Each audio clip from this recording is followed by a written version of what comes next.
When I got a call saying that they were making this show that was set 200 years before Game of Thrones, I was really interested. When I got the gig, for that split second, you're like, oh my God, you're in Game of Thrones, it's the biggest thing ever. Then you put the phone down, you're like, oh God, now I've got to do it. Game of Thrones has such a history and a fan base and a culture that exists beyond it and around it. It's the biggest TV show, so yeah, so there's a bit of pressure to live up to.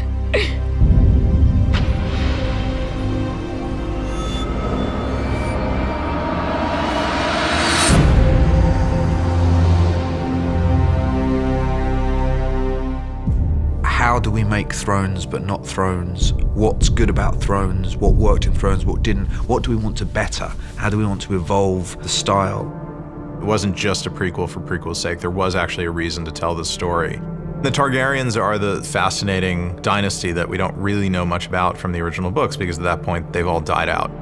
There was this once great day where there were dozens of Targaryens running around and a bunch of dragons, and they ruled over Westeros. It was a time of peace and prosperity, and everybody knew that if you messed with the Targaryens, you would get the dragons, so nobody dared to overthrow them. This period in Westeros was a very decadent time. So you get to see what the realm looks like before it descends into the detritus and post-decadence of war that you see in the original series.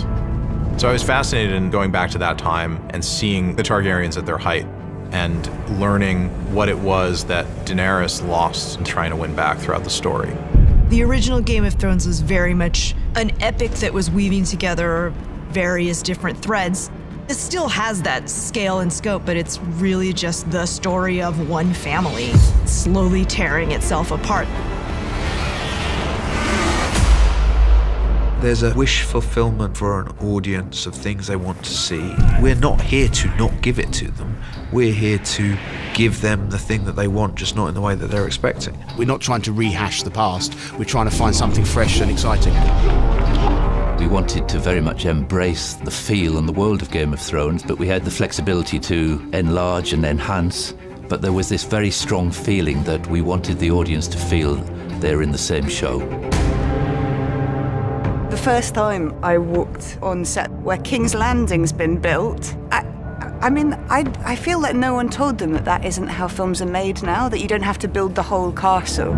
But no, it's all there and it's all in the right place. You read the script at home and you imagine the scene, and then when you come in, it's always twice the size you imagined it.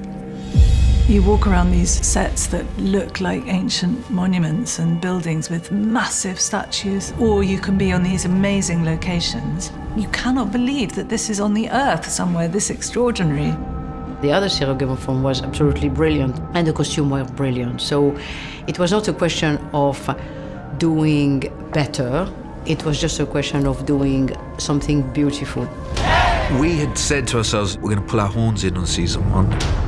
We're going to start in a more grounded, more intimate way. But even with our horns pulled in, it was just big.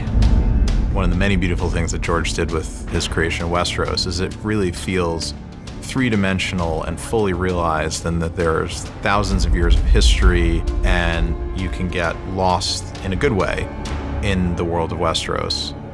For me, the best fiction, the best drama is about characters.